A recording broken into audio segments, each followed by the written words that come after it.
Hi everyone, मैं नील गोस्वामी स्वागत करता हूं आपका एक बार फिर से मैच की बात के एक इंटरेस्टिंग एपिसोड में, जहां पर मैच की बात फुटबॉल एडिशन में हम बात करेंगे ईश खेड़ा से। और अब तो यूरोपा फाइनल भी हो चुका है, तो बहुत सारी बात होगी। और इवन लास्ट में ईश के बड़े भैया को लेकर एक बहुत बड़ा स्पेकुलेशन भी है, तो उस पर भी बात करेंगे ओनली ऑन मैच की बात फुटबॉल एडिशन।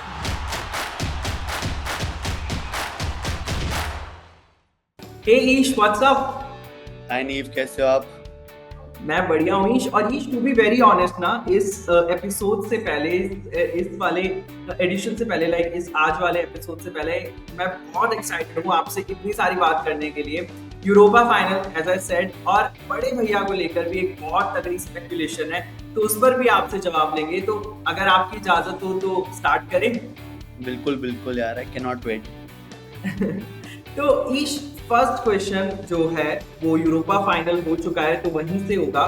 तो यूरोपा फाइनल में श्योरली हमें उस तरह का फाइनल तो देखने को नहीं मिला जैसा हमें देखना था, अगर हम एक न्यूट्रल फैन के तौर पर देखें। लेकिन स्पर्स के फैंस को इस फाइनल से कोई भी कंप्लेन नहीं होगी। फाइनली उन्होंने इस ट्रॉफी को अपने नाम कर लिया है। Credit to Ange Postecoglou, they he delivered in his second season as promised. यार देखो, मैं मैनचेस्टर यूनाइटेड फैन हूँ for the last 18 years and it was I was very sad to see this final. Of course, for a Tottenham fan, you are winning a trophy after 17 years. 17 साल पहले भी आप Carabao Cup जीते थे. You are winning a European trophy after 1984. Heung-min Son is winning a trophy. Postecoglou, like you said, won a trophy. So I can understand their happiness. I can understand कि game चाहे इतना अच्छा नहीं हो, but you did enough to get over the line and win a trophy. But from my perspective, मतलब काफी दुख दर्द पीड़ा था, ऐसे 2 दिन से सो नहीं पा रहा हूँ मैं just because of that. But ठीक है यार, फुटबॉल यार, sometimes या तो विन है या तो लर्न है, तो फिर वही वाली बात है।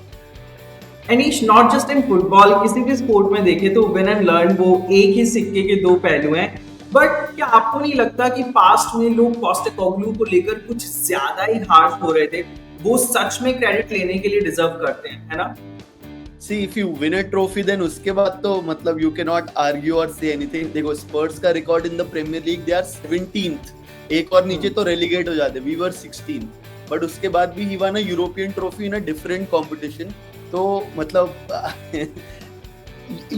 you have every right to judge की consistency क्यों नहीं आ रही है प्रीमियर लीग में. I know there were a lot of injuries which they went through. Even in the final, they were out of Kulusevski, they were out of Maddison. Heung-min Son came in the second half, but उसके बाद भी he found a way to win. He always wins a trophy in his second season. मेरे को थोड़ी पता था भाई Manchester United के अगेंस्ट कि वो पहली ट्रॉफी जीतेगा स्पर्स के साथ. So congratulations to him. He's a good manager, attacking mindset. Just that मेरी टीम हारी तो थोड़ा सा दुखी हो रहा हूँ. अब आपकी टीम पर आ जाते हैं, मैनचेस्टर यूनाइटेड पर। हालात बद से बदतर हो गए नीश। आई मीन, रूबेन एमोरिम ने यहां तक कह दिया है कि वो खुद तो मैनेजर की पोस्ट से रिजाइन नहीं करेंगे, लेकिन अगर क्लब चाहेगा तो वो इसे करने से पीछे भी नहीं हटेंगे। Are those words coming from a manager who really feels helpless? यार, I think that comes from a manager who hasn't done अभी, मतलब he hasn't shown anything to the fans, क्योंकि प्रीमियर लीग में रिकॉर्ड खराब और final भी हार गया यूरोपा लीग का. It comes from a manager who is saying that he knows what he wants to do, but he wants the players in the upcoming season. And it is coming from a manager who's just saying to कि भाई if you don't think I'm the right guy for the job, I won't take any money, I will go. मतलब अगर तुम्हारे को ऐसा लग रहा है, बोर्ड को लग रहा है, फैंस को लग रहा है, तो मेरे को ये पोजीशन नहीं चाहिए. I just want to help the club. अगर वो नहीं हो पा रहा तो मैं चले जाऊंगा. So I can understand his situation. I can also understand the criticism he is getting from the fans, क्योंकि कुछ substitutions और ये वाली सारी चीजें अब क्वेश्चन मार्क बन रही है कि ऐसा कैसे हो गया कि पोस्टेकोग्लू लिटरली मास्टर क्लास कर दिया ना उसने अपना, if you compare it to Ruben Amorim in the final. So I still think he's the right guy for the job. I don't think he's getting the sack. I think he will be there for the next season. But it's a long way to glory what Manchester United deserve. Ish, Manchester United की बात करते हैं, तो आपके according आप बताइए कि क्या आपको लगता है कि मैनचेस्टर यूनाइटेड के पास वो सेट ऑफ प्लेयर्स हैं जो इस टीम को पास्ट में जिस मैनचेस्टर यूनाइटेड को हमने देखा है उस लेवल पर पहुंचा पाएंगे या नहीं? क्लियरली नॉट यार, अभी नहीं है। I can see close to 7 to 8 players leaving the club. अब देखो, because we lost the Europa League, so we just didn't win lose a trophy, we also lost a potential 100 million euros to rebuild the team, है ना। Winning amount का पैसा आता, अगले season champions league का पैसा आता। Now you won't have that money also. देखना होगा कि वो टाइम तो आ चुका है रीसेट बटन दबाने का, और अगर ऐसा नहीं हुआ तो that will be a problem for Manchester United. But Amorim made a bold decision. उन्होंने फाइनल मैच के स्टार्टिंग 11 में एलेजांड्रो गार्नाचो को इंक्लूड नहीं किया। The Manchester United forward expressed his disappointment, और इवन अब तो रूमर्स ये भी हैं कि वो ओल्ड ट्रैफर्ड को छोड़ सकते हैं। यार देखो, इन हाइंडसाइट ना all the decisions make sense कि यार मेसन माउंट क्यों खेला, गार्नाचो क्यों नहीं खेला, एंड क्योंकि ऑब्वियसली हार गए तो इट इज इजी टू से कि ऐसा क्यों हुआ, ऐसा क्यों नहीं हुआ। I think Ruben Amorim started with a solid lineup, and I think Mason Mount was more clinical in front of goal. But yes, the substitution of Alejandro Garnacho should have come a bit early in my opinion, जो कि नहीं आया, जिसकी वजह से criticism है। And रही बात गार्नाचो को वॉइस करने की कि मैंने तो हर एक मैच खेला था, फाइनल में सिर्फ 20 मिनट क्यों खेलने को मिले, I think that is very selfish and immature for him to say that. But उनके इस तरह के रूमर से आपको क्या लग रहा है, एलेजांड्रो गार्नाचो मैनचेस्टर यूनाइटेड छोड़ ही देंगे? Should he leave the club this summer? यार देखो, अब रीबिल्ड करने के लिए हमारे को we would require money if you want to buy players जो कि रूबन आमोरिम का सिस्टम फिट करे, so you will have to sell players, और कोई ऑप्शन नहीं है वो पीएसआर के थ्रू खेलने का। बट थोड़े से हार्ट ब्रेक से बाहर आते हैं नीश। इस वीकेंड चेल्सी फेस करेंगे नॉटिंघम को, और ये एक डू और डाई कॉन्टेस्ट होगा जहां दोनों टीम्स लड़ेंगी प्रीमियर लीग के फाइनल में अपनी जगह पक्की करने के लिए। The Blues haven't been great on the road this season, and this away game at Forest is really tricky. It will be यार, 1 पॉइंट का डिफरेंस है, और 5th place is up for grabs. इसमें हम बीच में एस्टन विला को भूल रहे हैं, क्या पता वही एक वो वाली क्या बैकडोर एंट्री कर ले, ये दोनों लड़ते रह जाएं। So we'll see what happens. It's going to be a good match. Yes, Chelsea का वे फॉर्म इतना स्ट्रांग नहीं रहा है, बट चेल्सी का ऐसा ही है यार, लेकिन थोड़ा inconsistency when it comes to performances आ जाती है। ऑफ कोर्स दे आर मतलब not as inconsistent as say Tottenham और United, so anything can happen, everything up for grabs. Basically what got me here, आपने जैसे बोला ना एनीथिंग कैन हैपन, तो प्रीमियर लीग के फाइनल डे की बात करें तो पिछले कुछ सालों में ये देखा भी गया है कि कुछ चौंकाने वाले रिजल्ट्स हमें मिले हैं। तो what's your prediction for this one?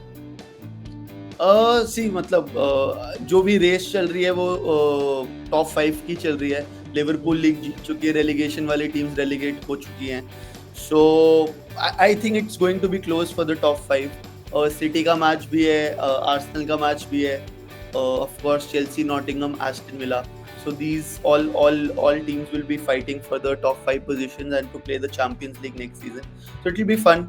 और देखते हैं क्या होगा, देखते हैं क्या होगा।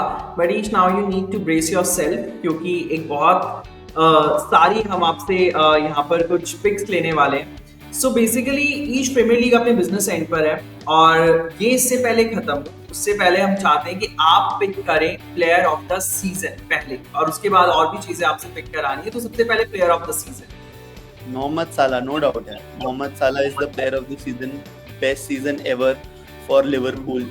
No doubt Mohamed Salah impressed, he impressed us as well. But अगर हम बात करें young player of the season, तो उसके लिए आपके पिक क्या होंगे? Young player of the season में यार यू हैव डीन ह्यूडसन है, रायन ग्रावेनबर्ग है, मॉर्गन रॉजर्स है, कोल पामर है। I will go with maybe Gravenberch here, because again Liverpool won the league and he was influential, and even Dean Hudson yaar, I'll go with Dean Hudson yaar, of course Bournemouth ka center back है, now signed for Real Madrid. I think he made a name for himself and got him that ticket to Real Madrid. Tough choices। Ish अब आ जाते हैं best 11 of the season according to you. Best 11 of the season में तो यार I think it will take a lot of time, because सोचना पड़ेगा। Goalkeepers में बहुत सारे ऑप्शंस हैं यार, you have Kepa, you have Emi Martinez, तो उनमें से maybe Emi Martinez starts. Left back, right back, centre back, बहुत सारे ऑप्शंस यार. सालिबा हो गया. I am pretty sure Virgil van Dijk will be one of the centre back options. Dean Huijsen होगा, Josko Gvardiol होएगा in the back four. Then midfield में Morgan Rogers, Gravenberch जैसे मैंने बोला, ब्रूनो फर्नांडिस होगा भाई. या आगे ऑब्वियसली मोहम्मद साला होगा, इसाक हो सकता है, एम्बुएमो हो सकता है. एंड यार मतलब ऐसी these are the names on the top of my head यार. So yeah. बट अब थोड़ा इससे बाहर निकलते हैं और आते हैं क्लब वर्ल्ड कप की तरफ, जो कि है नेक्स्ट मंथ. तो क्लब वर्ल्ड कप से पहले ईश खबरें आ रही हैं कि बड़े भैया को यानी कि क्रिस्टियानो रोनाल्डो को ब्राजीलियन क्लब अपने साथ रिपोर्टेडली साइन करने के लिए काफी ज्यादा इंटरेस्टेड है. क्या आपको लगता है कि रोनाल्डो अगले महीने क्लब वर्ल्ड कप से पहले अल नसर छोड़ सकते हैं? स्पेक्यूलेशन है यार. तो क्लब वर्ल्ड कप के लिए तो I think the player can go on loan also and come back. And I am sure these Brazilian teams they would love to, मतलब एटलीस्ट उनका if not for Ronaldo's quality, for the commercial aspect bhi, they would love to sign Cristiano Ronaldo. I think it will depend on him. Playing the Club World Cup will be again a part of history, because it will be a crazy competition if both Lionel Messi and Cristiano Ronaldo play it once again. So हो सकता है, again speculation है. I am also hearing all those rumours. Sportskeeda पे ही पढ़ रहा था मैं सारी report. So anything can happen. Would love to see him in the competition even if he is just going on loan for that tournament and then coming back. But at the end of the day मेरी speculation है, again कोई rumors नहीं है. I want him to eventually sign for Sporting, the club where he started his journey from. Sporting से start हुआ था, Manchester गया, Madrid गया, Turin, back to Manchester, and now पूरा सऊदी से होके वहीं से स्टार्ट करे, वहीं से एंड करे जहाँ से ही started his career, that is Sporting. So I would love to see that for Cristiano Ronaldo if it happens. तो ईश, आपने स्पोर्टिंग क्लब का नाम लिया, which is a Portuguese club. लेकिन if you would like to pick one team for the club World Cup as his next club, तो वो team कौन सी होगी और क्यों? यार again मतलब any one of the Brazilian teams who can take. I am reading reports that Fluminense is one club who are interested. So मतलब it doesn't matter where he plays as long as he plays the Club World Cup. It is for me. देखते हैं क्या होता है ईश, क्योंकि वो जून के महीने में स्टार्ट होगा और उससे पहले हमें पता लग जाएगा कि क्रिस्टियानो रोनाल्डो को कौन सा क्लब साइन करने वाला है. It's going to be very interesting to see. But Ish, खुशी इस बात की है कि इस एपिसोड के एंड तक जाते जाते आपके चेहरे पे वो स्माइल आई जो कि नहीं थी मैनचेस्टर यूनाइटेड की हार के बाद. But wish you all the best Ish आगे आने वाले इसी तरह के फुटबॉल एक्शन के लिए, और हम तैयार रहेंगे आपको इसी तरह से तंग करने के लिए, क्योंकि बहुत सारे क्वेश्चन आपसे आगे भी पूछने हैं. Thank you once again, Ish, for joining us and for your valuable insights. Thank you so much, Steve, for having me.